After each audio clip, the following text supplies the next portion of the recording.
نحمدہ نصلی علی رسولہ الکریم اما بعد اعوذ باللہ من الشیطان الرجیم بسم اللہ الرحمن الرحیم۔ محترم سامعین کرام، السلام علیکم رحمۃ اللہ وبرکاتہ۔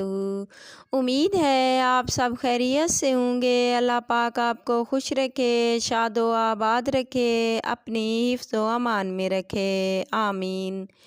آج ہم بیان کریں گے خواب میں طلاق دینے یا سننے کے حوالے سے۔ اس کی مختلف صورتیں ہیں اور اس لحاظ سے تعبیریں بھی مختلف ہوتی ہیں۔